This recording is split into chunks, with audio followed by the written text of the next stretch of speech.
एक नगर में एक धनी व्यापारी रहता था। उसकी 3 बेटियां थीं। बड़ी बेटी का नाम अहल्या, मंझली का नाम अदिति और सबसे छोटी बेटी का नाम परी था। तीनों बहनों में परी सबसे सुंदर थी। इस कारण उसकी दोनों बड़ी बहनें उससे जला करती थीं। स्वभाव से परी नम्र और दयालु थी, जबकि दोनों बड़ी बहनें गुस्सैल, लालची और स्वार्थी थीं।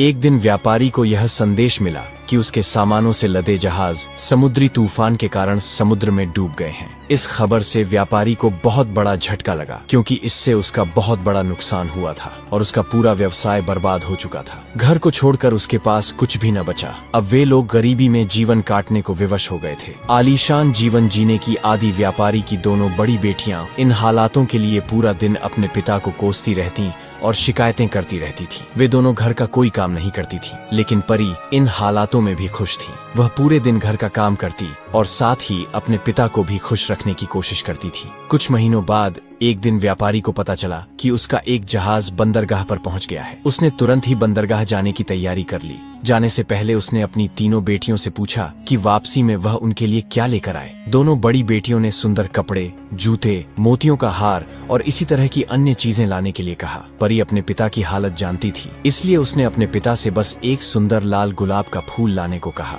जब व्यापारी बंदरगाह पहुंचा तो उसने देखा कि उसके जहाज का पूरा सामान नष्ट हो चुका है। साथ ही उसका जहाज भी टूट फूट गया है और किसी काम का नहीं रह गया है। थका हारा निराश व्यापारी वापस घर की ओर लौटने लगा। वापस लौटते लौटते रात हो गई। रास्ते में एक घना भयानक जंगल था। व्यापारी जल्दी से जल्दी उस जंगल को पार करना चाहता था, लेकिन तभी अचानक ही शुरू हुए तेज आंधी तूफान ने उसे घेर लिया। उस तूफान में सफर जारी रख पाना असंभव था। आश्रय की खोज में वह इधर उधर भटकने लगा। तभी उसे उस भयानक जंगल में एक स्थान पर रोशनी दिखाई पड़ी। जब वह पास पहुंचा तो उसे रोशनी से नहाया हुआ महल नजर आया। उसकी उम्मीद बंध गई और उसने सोचा कि रात गुजारने के लिए मुझे यहाँ जरूर आश्रय मिल सकता है। वह महल के दरवाजे के पास पहुंचा, देखा कि वह खुला हुआ है। उसने वहां से आवाज लगाई, किंतु कोई बाहर नहीं आया। साहस बटोरकर वह अंदर चला गया। अंदर पहुंचकर उसने फिर से पुकारा, किंतु फिर भी कोई नहीं आया। वह महल बड़ा ही विचित्र था। पूरा महल रोशनी से जगमगा रहा था। खाने की टेबल लजीज पकवानों से सजी हुई थी, लेकिन वहां कोई भी नहीं था।